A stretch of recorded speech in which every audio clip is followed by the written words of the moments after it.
Everyone remembers the black turtleneck, the dramatic pauses, the way he'd say one more thing, and the entire room would lean forward. Steve Jobs looked effortless on stage, natural, unrehearsed, like he was simply having a conversation with thousands of people and enjoying every second of it. He wasn't. What you were watching was the result of weeks of obsessive, grueling preparation that most people never knew about and never saw.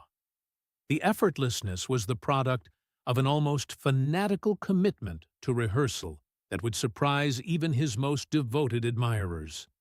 Today we're pulling back the curtain on exactly how Steve Jobs prepared for a keynote, what it reveals about the nature of elite performance, and the preparation principles you can steal and apply to your next presentation, pitch, or high-stakes communication moment, starting today. There's a story people tell about great communicators, that they're just born that way. That charisma is a gift, not a skill. That some people simply have a natural ability to command a room that others will never be able to develop, no matter how hard they try.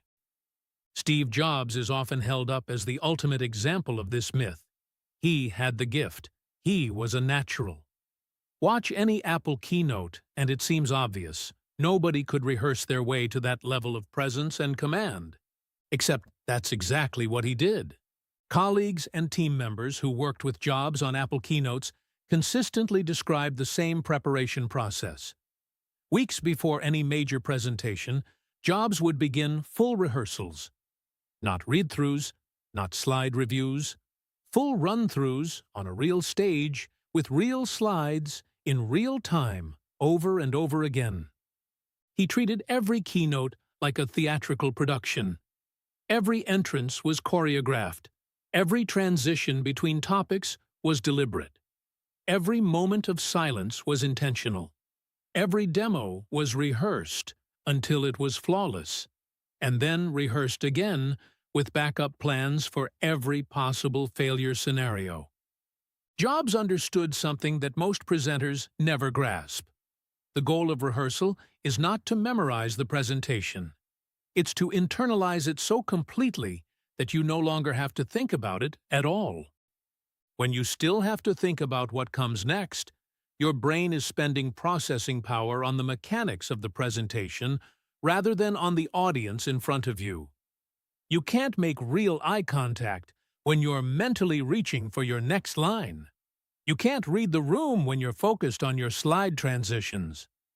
Full rehearsal moves the mechanics into the background, and what fills that freed-up space is presence, the ability to be genuinely, completely in the room with your audience.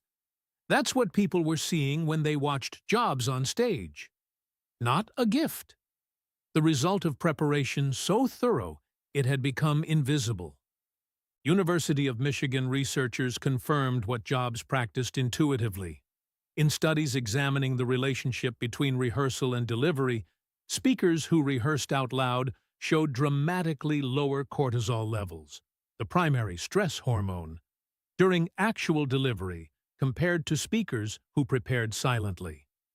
The research on cognitive load explains the mechanism. When content is fully internalized through repeated out-loud rehearsal, the brain no longer treats delivery as a demanding cognitive task. The mental bandwidth that would otherwise go toward remembering what comes next is freed entirely for connection, presence, and real-time adjustment. This is the paradox of great presentation that most people never discover. The more thoroughly you prepare, the more spontaneous and natural you appear. Preparation and authenticity aren't opposites. Preparation is what makes authenticity possible. So, what does this mean for you? There are 4 preparation principles you can take directly from how Jobs worked and apply immediately to any presentation, pitch, or high-stakes conversation. Principle 1. Always rehearse out loud. This is non-negotiable. Silent review, reading through your notes, scrolling through your slides, builds almost nothing in terms of actual delivery capability. Your voice, your pacing, your breath control, your transitions, none of these develop through silent preparation. Speaking out loud is the only rehearsal that counts. Even a single complete out-loud run-through will transform your delivery compared to 10 silent read-throughs. Principle 2. Know your first 60 seconds cold. Nerves are highest at the very beginning of any presentation, the moment you step up and feel every eye in the room on you. If your opening is still uncertain in your mind, those nerves will show immediately. But if your first 60 seconds are so deeply internalized that they're essentially automatic, you'll settle into the rest of the presentation naturally. The opening sets the tone for everything that follows. Make it automatic. Principle 3. Rehearse your transitions. Most presenters spend their preparation time on the content of each section and almost no time on the moments between sections. But transitions are where the seams show. A stumble moving from your opening to your first point, or from your data to your conclusion, breaks the flow and reminds the audience they're watching a presentation rather than experiencing a story. Rehearse the transitions as deliberately as you rehearse the content itself. Principle 4. Practice your pauses. Jobs was legendary for his use of silence. The deliberate, unhurried pause after a key statement that gave the audience time to absorb what they'd just heard. Those pauses weren't improvised reactions to applause. They were rehearsed. After your next key point in your next presentation, try stopping completely. Count 2 full seconds silently. It will feel uncomfortably long. To the audience, it will feel like mastery. Here's the truth about what separates good presenters from great ones. It's not talent. It's not natural charisma. It's not some innate gift that certain people are born with and others aren't. It's the willingness to do the work that most people skip. Steve Jobs didn't walk onto that stage and wing it.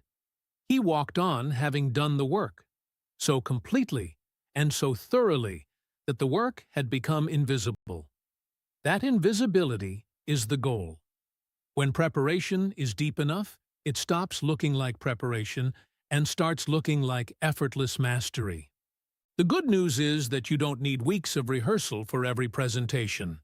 Even one full out-loud run-through, standing up, at full volume, timed, as if the audience is there, will put you ahead of 90% of the presenters in any room you walk into.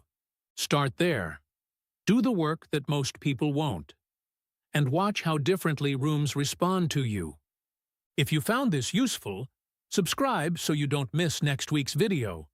We're breaking down the breathing technique the U.S. Navy SEALs use to stay calm under pressure, and exactly how you can use it before your next high-stakes moment. And drop a comment below. What's the biggest presentation you've ever had to give? I read every single one.